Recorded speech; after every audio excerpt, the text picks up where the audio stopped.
So now where were we? Okay, I think in the last video I left off with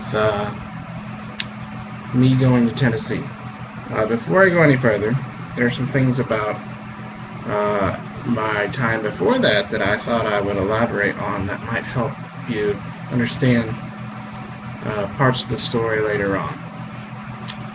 One of those things is that throughout my whole life I've always felt the need to do something big. I've always felt a great calling or something epic, big, like I was going to change the world, if you will, make a big impact, whether it be through art, because I am an illustrator as well, or through anything, whatever it was. I always thought that I was going to just change the way things were done. I mean, it was this urge, it was just something clawing at me. But yeah, every time I found a project that I thought would do it, it would always fail or end poorly. It just didn't work out. It wasn't the right thing. The other thing is that ironically, in high school, one of my nicknames was Preacher Paulie. Now, this is going to be a little more interesting later on, way more interesting later on. But during high school, at one moment in time, I actually, during a youth conference, surrendered to be a preacher. And that lasted about as long as it took for me to sit down, and then it was gone. But the reason I say that is because I've always had a spiritual interest and felt as though I could teach people. Even though at this time I was very judgmental, opinionated, and really just an idiot. But, it was my passion. I was very interested in it. So that explains that. So I was a brief moment in time where I surrendered to do that and then decided that was stupid. Lo and behold, that would come to bite me in the rear. So those are a few things that might help explain a little bit about me. So let's see now. I get to Tennessee. I got to Tennessee because of some friends. I was a big fan of the Christian music group, Acapella, and at one of the concerts I had made friends with some of the singers. A man named Gary Miller, he rocks. He's passed on, but he'll always be my favorite. And it was through him and this group doing some artwork for him that the idea for me to move came up. Now, I first came down to meet everybody and attend a concert in Nashville, Tennessee. And, well, I kind of had the feeling it was time for me to leave in Illinois. So, I kind of got, said a prayer, and I said, well, God, if it's time for me to leave, I need to hear these exact words, which were, you should move down here by someone I've never met, don't know anything about, doesn't know anything about me. And that would be a sign for me that, I should move. Well, a couple hours into my visit, sure enough, I heard it from some complete stranger. So, despite all logic, I moved down here. I then met my wife-to-be, Catherine Pauly. Her name at the time was Catherine Harkness. Devout Church of Christ. Very strict. I am a backslidden independent fundamental Baptist at this point, so woo! But I did know some things about the Bible which intrigued her. Anyways, we struck up a friendship, and you know how that ends up. We're married happily, very happily. I couldn't have been blessed with a better gal. I like to call her my co-creator. And so now we're married. Had some rough times. I'm going to church now at the Church of Christ. Yes, some of the things they said really got under my skin, but I quickly learned to get over it. can't we all get along kind of thing. But even with that, even through all that, there was still, I just didn't really have the desire to continue to go to church. The organized religion part really turned me off. I saw everything as a business, too much money involved. It's all about personal glory and power. And so Catherine and I both were really kind of off and on about the church thing. She was more attached to the beliefs that she grew up with than I was, but she still wasn't diehard into the Church of Christ religion. I mean, beyond belief in God and Jesus, that type of thing. So I ended up getting a job at Trader Joe's in Nashville, Tennessee. I met a lot of interesting people, and it really opened my eyes. I've had a lot of people explain situations and experiences in their world that I really got tired of just blaming on the devil. Really, when what Christians tend to do, and what I did, was anything that didn't line up with what I believed, I would just say it was the work of the devil. And really what I did was I took God, source, whatever you want to call it, and I put them all into this little box. And I said everything outside of that box was the devil. Well, I've just made God super tiny, basically impotent, with no power at all, and gave the devil all the power. And, well, that doesn't really make much sense. So, eventually it just wore me down. I really couldn't justify it in my own mind to condemn another person for having experiences that were different but no less valid than my own. And this really was kind of gnawing at me.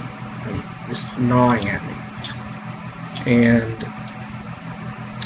I guess a couple years into the Trader Joe experience, I had it.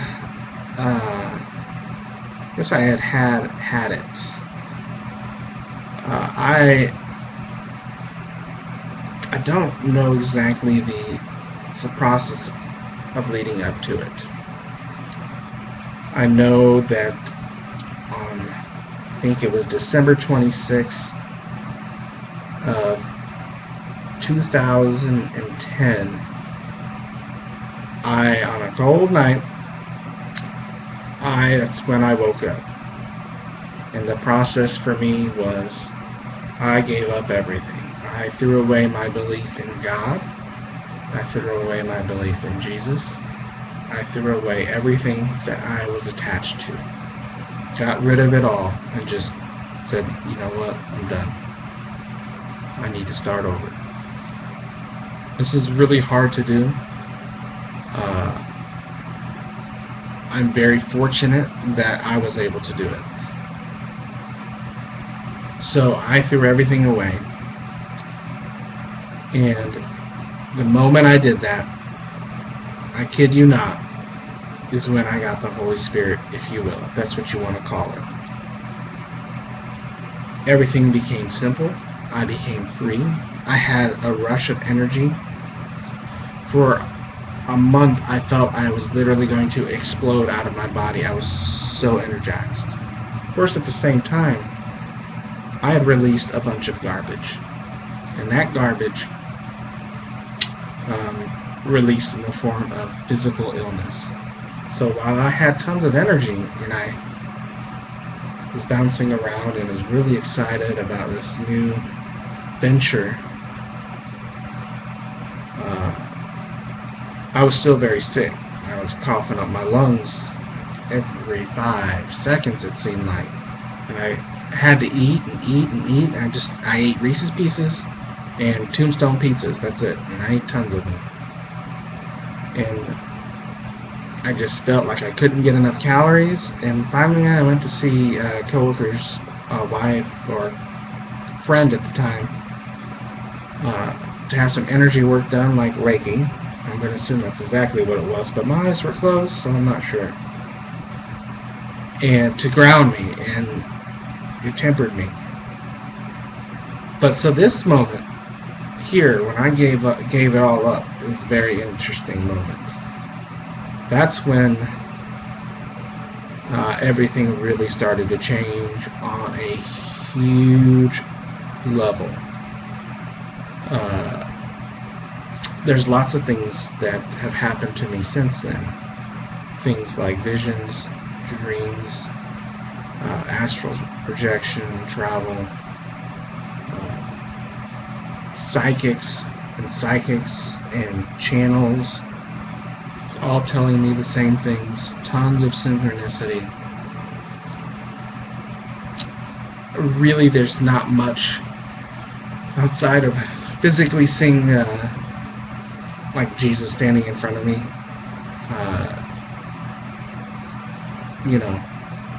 There really isn't much that didn't happen. Now, one of the things that really helped put pieces together was Edgar Casey.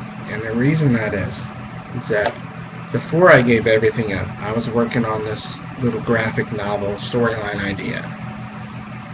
And I called it Now. And it was, while I did not at the time believe in reincarnation, I was playing with the concept.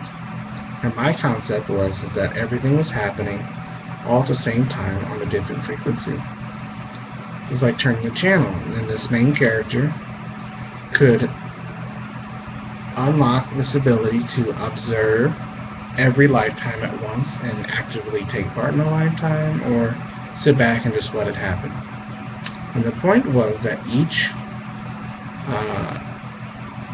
lifetime that person, the main person, was experiencing, as that person, he had to unlock their own individual awareness, if you will, through whatever means. And when they were all awakened, they would be as the Christ. It would be like the return of the Christ. Lots of stuff in here. And I've listened to a podcast with Edgar Casey's son and Hewlin Casey, I believe it was. And wow, things really started to sound very similar to what I was saying. So I did some more research and found out some more stuff about Edgar Casey's work on Atlantis and all this ancient Egypt, and the pieces just fell in place.